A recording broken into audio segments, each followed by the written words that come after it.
Special চমক Axio জি 2010-এর model. লাইটগুলো দেখলে মনে হবে যে কেবল মনে হয় আপনার শোরুম থেকে নিয়ে আসলাম, রিকন্ডিশন শোরুম থেকে। এরকম একটা রিকন্ডিশন গাড়ির মতো আছে। এটা পুরান গাড়ি বললে কষ্ট লাগবে। 2010-এর মডেল, আপনার অসাধারণ একটা ইউনিট।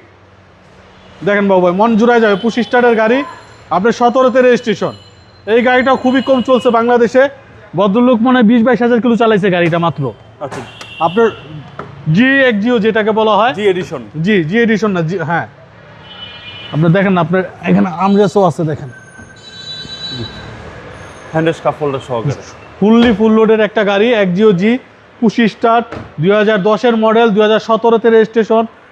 দেখেন এই ব্যাক সাইডের ইটা দেখেন, অকটেন ভাই এটা। অকটেন গিভেন দেখেন, এখন পর্যন্ত সিএনজি এলপিজি করা হয়নি, কিচ্ছুতে হাত দেওয়া হয় নাই। চেসিস একদম মাত্র 100% বাবু ভাই, মন জুড়ায় যাওয়ার মতো গাড়ি। 2010-এর মডেল, ব্ল্যাক কালার। এই কালারটাও রেয়ার।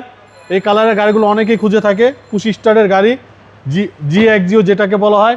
টায়ারগুলো যা আছে 1-2 বছর অনায়াসে চলে যাবে। এবং 25 স্টার। 25 স্টারের গাড়ি, জি মন জুড়ায় যাওয়ার মতো গাড়ি বাবু ভাই। দেখেন ইঞ্জিন রুমটা দেখাই, আসেন। এই হচ্ছে ইঞ্জিন রুম। দেখেন তো বলেন, হেডলাইটের স্টিকারটা দেখেন কত সুন্দর আছে এখন পর্যন্ত। অল সাইড দেখেন, ফার্স্ট ওনারের গাড়ি ভাই। ফার্স্ট ওনারের গাড়ি, জি 2010-এর মডেল, 2017-তে রেজিস্ট্রেশন, এক্সিও জি 25 স্টার তেলের গাড়ি। ভাই দামটা কত চাচ্ছেন? এটা আমাদের আস্কিং প্রাইস 17,50,000। আসলে কিছু অনার করে দিব। আপনার শোরুমের অ্যাড্রেস? আমাদের শোরুমের অ্যাড্রেস 249-251 তেজগাঁ ইন্ডাস্ট্রি এরিয়া, নাবিস্কুট ঠিক পিছনে রুলিং মিল বটতলা। আসসালামু আলাইকুম। ওয়ালাইকুম আসসালাম রহমতুল্লাহ।